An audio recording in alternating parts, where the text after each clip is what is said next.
guys, and welcome back to another All Heart video. Today we are going to be talking about how to set up your children's Montessori at home art space. Now, I know that you can see the display behind me. In no way, shape, or form are you supposed to have everything laid out the way that I do. This is just the setup that I have in our playroom, and you don't have to have all of the supplies that I'm going to be going through. Now, in this video, I am going to talk about some of the products that we are using. I'm also going to be showing you how I've displayed all of these items, and I will do my best to leave the links down below in case you guys are interested in getting some of these things for yourselves. And I'm just hoping that this video inspires you to set up a small art display for your child at home, because it really does help motivate them. It helps engage that creative side, and it is one of the 5 categories of our setup through Montessori.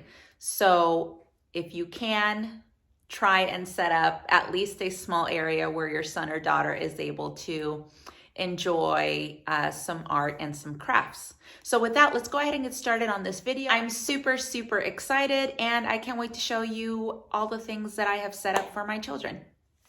Okay, so let's get started. I'm going to go shelf by shelf. Now, this shelf has 3 different levels, so it was absolutely perfect, and I really love this size because it didn't take up too much space vertically on our floor, and we can still kind of get around to our areas. So I wanted to place it basically right smack in the middle of our playroom. That way it is visible and it is accessible to both my son and my daughter. The way that I had it set up before was kind of back towards my desk area, and it was, I don't want to say that it wasn't accessible, because it was, but it was just kind of tucked away in the corner, and I didn't feel like my children were really gravitating towards it, and it wasn't displayed as aesthetically as this is. So this has made a tremendous difference. Just having it set up this way, it really does beckon them to come in and use all of the materials that are here. Now, and like I've said in previous videos, art supplies are 100% accessible to both my son and my daughter at all times. Of course, if you have babies, I would definitely consider maybe leaving the bottom shelf empty, or perhaps just having a few art sensory activities for them set out. But this is definitely set up more towards the toddler and above age group. So just kind of keep that in mind as we're going through all of the materials. So right here at the top, I have all of my son's different paints set up in this little tray, and he can just pick up the tray, find his the paint colors that he's going to be using, and then he can put everything back in this little tray and put it back on top. So right here in the center is where I keep all of my son and daughter's marker sets. And I pick up these trays, and I'll go ahead and leave the link down below, because these are awesome. You can set up all of their markers, and I kind of set them gradually out through colors, so you can see all of the color spectrums here. And I ended up getting 2 of them because we do have quite a few markers.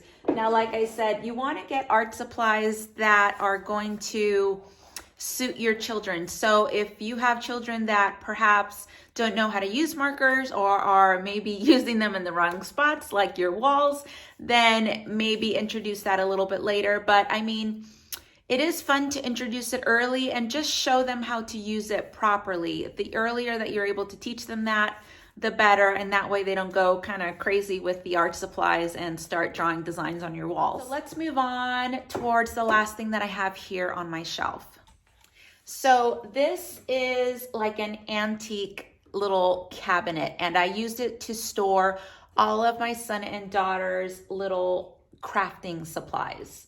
So let me go ahead and show you kind of tier by tier, and that way you can get a good idea of the types of materials that I let them use. So at the very top, I have my son's watercolors. So he's just able to take out that tray. In this one, we just have strips of paper. If they just want to work on their cutting, then they can work on that just to kind of hone out those skills and strengthen their little hands. In these next two trays, I have some stencils. This one and this one, I've just got some stencils for them. Here, this one. So I've got a whole bunch of different colored pipe cleaners. And I believe in this one, I've got some of my son's Stockmar molding clay. And this is so much fun. It is a little bit more difficult to work with. So I do suggest warming up your hands with some warm water. But this is so much fun because it doesn't dry out and you can just reuse it. So I always keep that there. And then let's see, over here I just have some spare chalk. Here I have smaller sized pipe cleaners. I've got some of their little fun fuzzy balls that they like to use to glue down when they're working on their art activities. And then I've got some smaller sized ones here. And then I also have some glitter that I keep for them so that they're able to use that, of course, under supervision.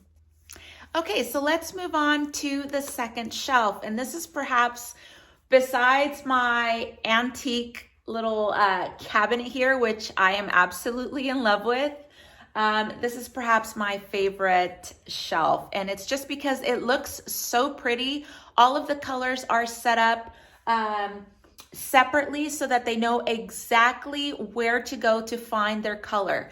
The one thing that is so tough, and I see this in a lot of playrooms, is that parents just kind of stuff all of their crayons and markers and colored pencils into perhaps one tin. And I can understand that maybe that it's because you kind of want to save space, but it is kind of challenging for them to kind of fish through all of that and try and pick out the color that they're looking for. So if you can, even using little jars, or if you have a baby, save those glass baby jars. You can put the little colored pencils in there or their crayons, and it just makes it look so much nicer, and it makes them find the color that they're looking for that much easier. So they're going to want to use the materials. So I have all of the colored pencils set out separately here. And like I said, it's just very aesthetic. It looks very, very nice, very organized and very clean. And they can take out the entire little tray if they want to, or they can just pick their color. But the most important thing is that it also helps them identify their colors and be able to place the colors back where they're supposed to go. So it's perfect for color identification.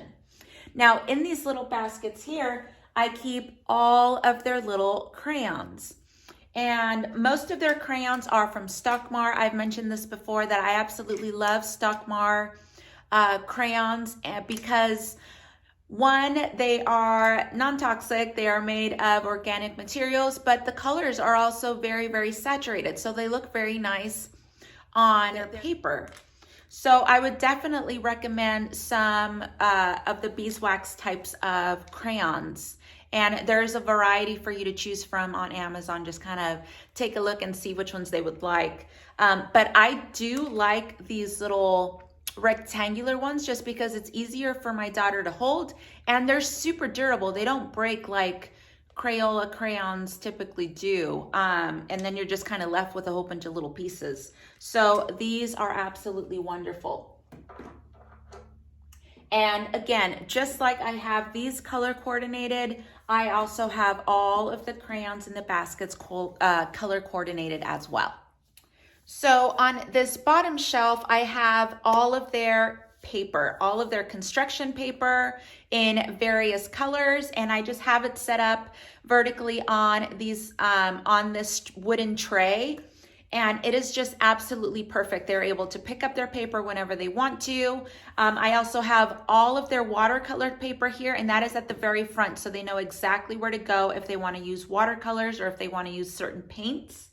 And then I also have like little booklets for them to use when they feel like working on an art activity, and it's just filled with some blank paper. So I always keep these on hand in case they want to utilize those, and those are perfect for on the go. So if you guys are, you know, driving somewhere, take some of those. I actually took some of those and put them in their backpack when we were traveling, and they were just perfect for them to draw and color on the plane. So keep that in mind.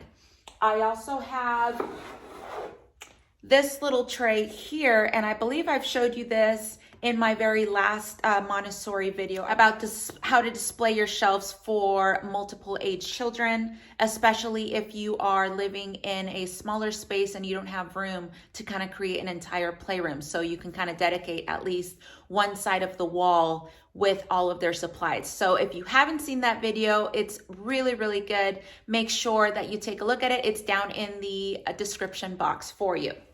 So I've got this tray here, and this has a whole bunch of their paper, and this is actually the perfect size paper for some of their metal geometric shapes.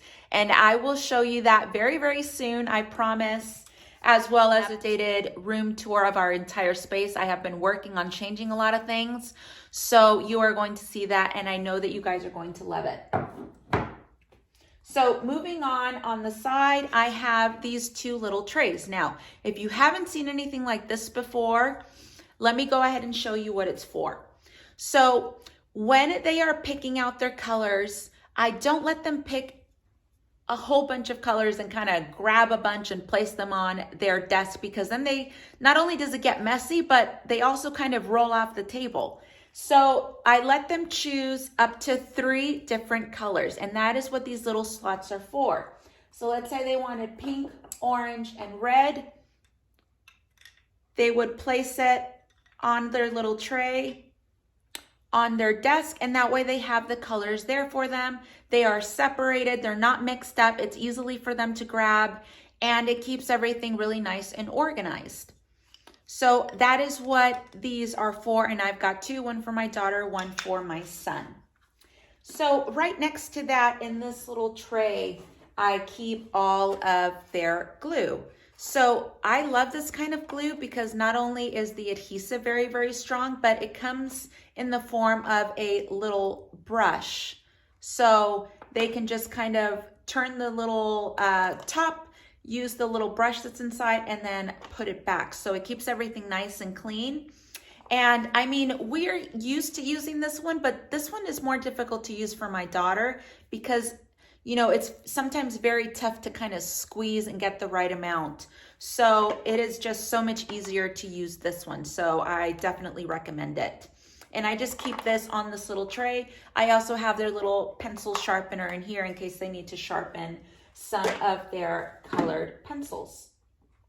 So moving on, I have this little tray set up at the very bottom. And in here I have all of the child-sized scissors. So I've got a few of them. This one is actually one that's got, when you cut it, it's got like the different ridges, so it'll cut a different shape.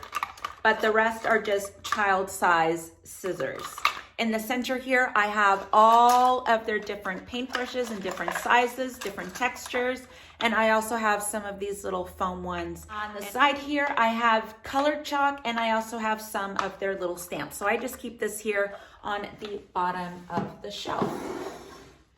And the final thing on the bottom of the shelf is some of their little stamps. And I actually have a little basket, and I keep it near their sensory things, but it is a display of different types of stamps that they're able to use. I just keep this one here because it's smaller, it's a little bit more compact, and my daughter is actually really favoring this one because of all the little hearts and butterflies, and it's just kind of perfect for working on crafts because Valentine's Day is just around the corner. So I keep this one down here, and it's got the little ink pad, so my daughter is able to use it. So those are all of the things that I have here on the shelf. Now, we are not done yet. I do have a few other things to show you, so let's get on to that. So over here directly on the side of the tray, I know you can see this, I just keep this little basket, and this is where all of their extra paper goes. So for their little rolling paper tray, we can use this, or we can use this one. And this one actually has like little graphics on it so that they can color. and this one is completely plain. But I just keep all of their extra paper in here specifically for that rolling tray.